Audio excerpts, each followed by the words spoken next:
ఇంట్లో జరగాల్సిన పని బయట ఇంటి పంచాయతీ తెంపమంటే ఎవరు తెంపుతారు? నీ ఇంట్లో చిన్న పంచాయతీ, నీ పంచాయతీ కాదు రాష్ట్ర కదన్నా. పంచాయతీ, నీ ఇది రాష్ట్రంలో ఇది ఇది ఇప్పటిదాకా ఎన్ని చిన్న డీజీపీ పంచాయతీ గారిని అయితే ఇంట్లో అడగండి. జరుగుతుంది, పెద్ద వినండి పంచాయతీ కదా ఇది. ప్రతాప్ గారు ఒక నిమిషం. డీజీపీ గారి దగ్గర ఎన్ని డీజీపీ గారిని అడగండి. ఇవాళ గోరక్ష పేరు మీద విశ్వ హిందూ పరిషత్ కానీ మిగతా సంస్థలు కానీ ఎన్ని వినతి పత్రాలు ఇచ్చినాం. కఠినంగా ఈ తెలంగాణ లోపల గోవధ చట్టాన్ని సుప్రీంకోర్టు ఇచ్చిన రూలింగ్ ను ఎందుకు ఇంప్లిమెంట్ చేయమని అడిగినాము. ఈ చేయమని చెప్పినాం కూడా. వాళ్ళు ఏమంటున్నారంటే, వినండి సార్, వాళ్ళు ఏమంటున్నారంటే, సార్ మా చేతులు ఏమో సార్, ప్రభుత్వం ఏం చెప్తే చేయాలి మేమని మాట్లాడుతున్నారు. అంటే దాని అర్థమైంది, ఏ ప్రభుత్వము? తెలంగాణ ప్రభుత్వం. ఇంకే ప్రభుత్వం? మోడీ ప్రభుత్వం వచ్చి నువ్వు డీజీపీని గైడ్లైన్స్ చేయగలుగుతుందా? సార్ ఇక్కడ నేను సపోజ్ బీజేపీ ఎమ్మెల్యే అయితే నా ఇంటి బాధ నేను అసెంబ్లీలో చెప్తా. మరి బీజేపీ ఎమ్మెల్యేలు మరి ఈ మాట చెప్పరు ఎందుకు? నా ఇంటి బాధ నేను ఎమ్మెల్యే అయితే నా కాన్స్టిట్యున్సీ బాధ నేను అసెంబ్లీలో చెప్తా. కానీ ఇక్కడ బీజేపీ ఎమ్మెల్యేలు ఎందుకు మాట్లాడరు? బీజేపీ ఎంపీలు ఎందుకు మాట్లాడరు?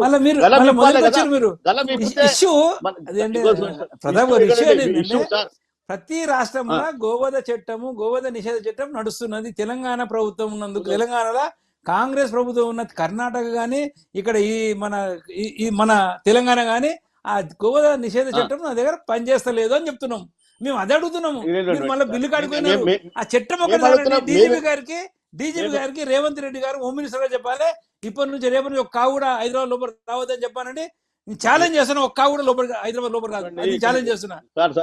ఒక్క మాట సిస్టమ్ ఇది ఒక సిస్టమ్ సమస్య ఉంటది. కేంద్ర రాష్ట్రాల మధ్యలో ఒక సిస్టమ్ సమస్య ఉంటుంది సార్. మనిషిని చంపితే మోడీ చెప్పాలి, సిస్టమ్ సమస్య ఉంటది. ప్రతాప్ గారు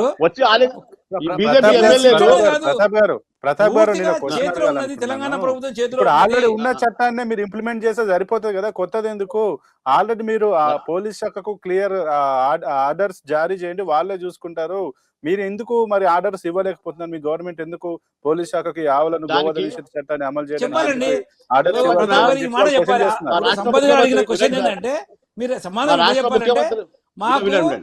మాకు ఏ వర్గం కూడా అక్కడికే వస్తున్నా.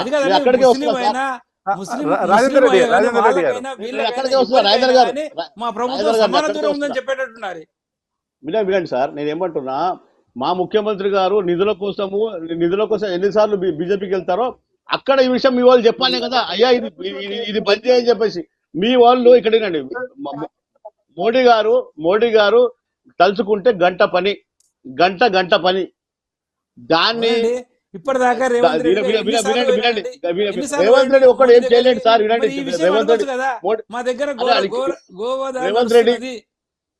వినండి, రేవంత్ రెడ్డి గారు ఇప్పటికి 30-40 సార్లు పోయి ఉంటారు.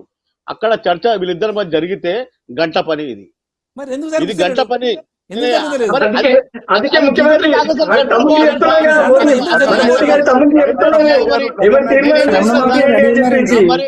తీర్మానం ఎవరు పెట్టాలి? బీజేపీ ఎమ్మెల్యేలు పెట్టాలి తీర్మానం. బీజేపీ ఎమ్మెల్యేలు పెట్టాలి. బీజేపీ ఎంపీ అసెంబ్లీలో రాష్ట్ర ముఖ్యమంత్రి పెట్టాలి తీర్మానాన్ని.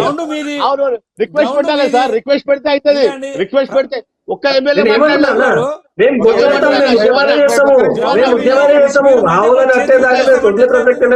ఆవులను చంపుతా అంటే ఊరుకునే ప్రసక్తి ఉంది. బజాయిస్తాం మేము.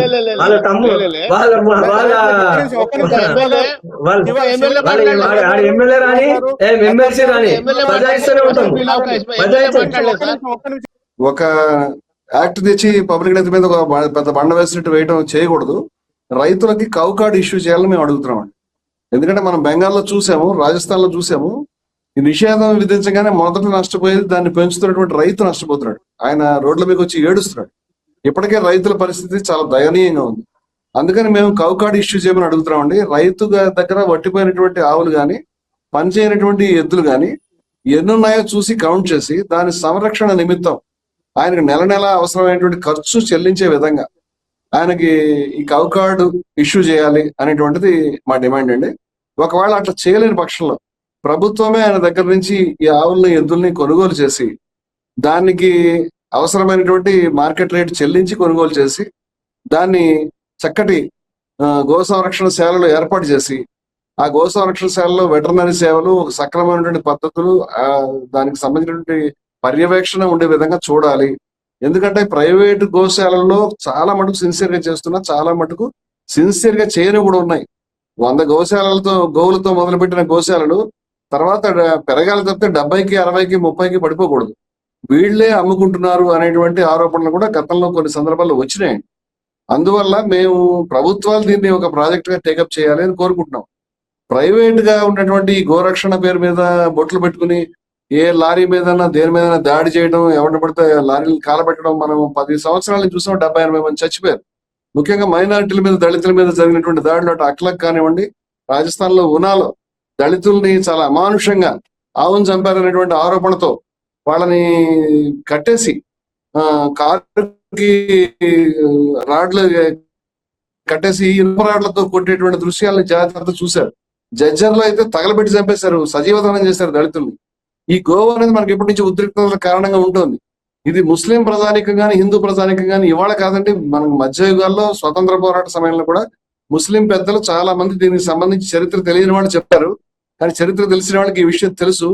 ఏమంటే పదే పదే గోవుల్ని చంపొద్దనే విషయం మీద మాట్లాడిన వాళ్ళు, పుస్తకాలు రాసిన వాళ్ళు, ఉద్యమాలు చేసినటువంటి వాళ్ళు, గోవుల్ని 100ల సంఖ్యలో తీసుకెళ్లి దాన్ని హిందూ ప్రజలకి ముస్లింలే కలెక్ట్ చేసి అప్పగించిన సందర్భం, గోవధ నిషేధించమని కోరిన సందర్భం మొన్న ఇది ఖిలాఫత్ ఉద్యమ కాలంలో హకీం అజ్మల్ ఖాన్ గారు, మౌలానా అబ్దుల్ బారీ గారు, అలీ సోదరులు, అదే విధంగా మనకి ఇంకా చూస్తే మదానీ గారు, వీళ్ళంతా కూడా, అలాగే మౌలానా అబుల్ కలాం ఆజాద్ గారు అల్హిలాల్ పత్రికలో పదే పదే రాసేవారండి గోవధ నిషేధించాలి అని, గోవధ చేయకూడదు అని వారు చెప్తూ ఉండేవారు. ఇట్లా అనేక మంది చెప్పారంటే ఒక ముస్లిం పెద్ద మనిషి 1921లో అది ఒక గావో తరక్ ఏ గావో ఖుషి అనేటువంటి ఒక పుస్తకాన్ని రాశాడు. ఆవులను చంపడం వీల్లేదు. ఆయన పేరు నిజామీ, సూఫీ నిజామీ అనేటువంటి పెద్ద ఆయన రాశారు. ఇట్లా అనేక మంది గోవుల గురించి ఆలోచించే వాళ్ళు స్వతంత్ర పోరాట కాలంలో మనకైతే 1857 బ్రిటిష్ కాలంలో మొఘల్స్ పీరియడ్ లో అక్బర్ గారు హయాంలో కానీ, ఈవెన్ బాబర్ గారు కూడా హుమాయూన్కి రాసిన ఉత్తరంలో ఈ దేశంలో ప్రజలు బాధపడతారని చేత ఎట్టి పరిస్థితుల్లో కూడా ఆవుల్ని రక్షించాలి అని చెప్పడం జరిగింది. అక్బర్ గారి పీరియడ్ లో మనిషిని చంపితే ఎన్ని శిక్షలు ఉన్నాయి, అన్ని శిక్షలు కూడా గోవుని చంపిన వాళ్ళకి కఠినంగా ఉండేవి. ఔరంగజేబ్ మతోన్మాది, ఆయన పీరియడ్ లో అవి తగ్గినాయి. మొన్నటిదాకా ఆర్టికల్ 370 రద్దు చేసేదాకా కాశ్మీర్ లో కూడా ఈ గోవుకు సంబంధించి కఠినమైనటువంటి చట్టాలు ఉండేవి. ఆ ఆర్టికల్ 370తో పాటు అవి కూడా వెళ్లిపోయినాయి అని చెప్తారు. అలాగే లక్షద్వీప్ లో ముస్లిమ్స్ మెజార్టీ, అక్కడ ఇవాళ ఈ మధ్యనే గోవధకు సంబంధించిన నిషేధం అమలవుతోంది. అంచేత ముస్లింస్ అంతా చంపేవాళ్ళు, హిందువులు అయితే రక్షించేవాళ్ళు అనేటువంటి ఆధారం పూర్తిగా నిజం కాదండి. హిందువుల్లో కూడా తినేవాళ్ళు ఉన్నారు, బయట రాష్ట్రాల్లో కూడా అనేక రకాలైన కల్చర్స్ ఉన్నాయి, అన్ని చోట్ల అందరూ ఉన్నారు. కోట్ల మంది ప్రజలు గోవుని మాత అనుకుంటున్నారు, గోవుని ఎట్టి పరిస్థితి చంపకూడదు అనుకుంటున్నారు. కాబట్టి ఆ సెంటిమెంట్స్ ని గౌరవిస్తూ దయవుంచి కేంద్ర ప్రభుత్వం దేశవ్యాప్తంగా చట్టం చేయాలి, ఆవును జాతీయ జంతువుగా ప్రకటించాలని మేము కోరుకుంటాం. దీన్ని వ్యతిరేకించే వాళ్ళు కొంతమంది మతోన్మాదులు ఉన్నారు. ఇప్పుడు ముస్లిం మతంలో ఆ రోజు కూడా మౌదూదీ గారు, జమాతా ఇస్లామీ స్థాపకుడు, వ్యతిరేకించేవాడు. జిన్నా గారు అయితే అన్ని రకాల మాంసాలు తినేవాడు. కానీ గాంధీ గారు, మౌలానా అబుల్ కలాం ఆజాద్ గారు, గఫార్ ఖాన్ గారు వీళ్ళంతా ఒకవైపు ఉన్నారు. సావర్కర్ గారికి అయితే ఆయన గోవుల మీద నాస్తికుడి మాదిరిగా, మరి గోవులు అన్ని దేవతలు ఉండడం ఏమిటి, ఏదో బస్సులో కూరినట్టు వాళ్ళందరినీ ట్రైన్లో కూరినట్టు కూరారా? వాళ్ళంతా కూడా ఎలా ఉంటారు? 3 కోట్ల దేవతలు ఒక ఆవులు ఎలా ఉంటారు? తోకలో ఉంటారా, దాని మూత్రాశయంలో ఉంటారా, దాని పళ్ళ మధ్య ఉంటారా? ఈ దేవతలందరినీ ఆవుని కొడుతుంటే కనుక రైతు వీళ్ళందరి నడ్లు విరుగుతున్నాయా? మరి వీళ్ళంతా కలిసి దాన్ని కబళలు రక్షించలేకపోయారు కదా. ఇది పిచ్చి పని. అంచేత ఆవుల్ని చంపి ఒక సందర్భంలో అవసరమైతే సైనికులు పెట్టమని కూడా చెప్పాడు ఆయన. ఇవి సావర్కర్ వాదనలు. సావర్కర్, జిన్నా, మౌదూదీ వీళ్ళు ఒకవైపు ఉన్నారు, గాంధీ గారు, మౌలానా అబుల్ కలాం ఆజాద్ ఒకవైపు ఉన్నారు. దేశ ప్రజల యొక్క అభిప్రాయాలను ప్రతిబింబించిన వాళ్ళు మౌలానా అబుల్ కలాం ఆజాద్ గారు, గాంధీ గారు, హకీం అజ్మల్ ఖాన్ గారు, అనేక మంది పెద్దలు ఈ మాటలు చెప్పున్నారు. ఈ మధ్య కూడా 2017లో అజ్మీర్ లో సూఫీ పెద్దలందరూ కూర్చుని దేశానికి సంబంధించిన సూఫీ సంస్థల అధిపతులు డిక్లేర్ చేశారు, అయ్యా గోవధ నిషేధించండి అని. ఇప్పుడు దేశంలో అనేక చోట్ల ముస్లింస్ బయటకు వచ్చి మాట్లాడుతున్నారు.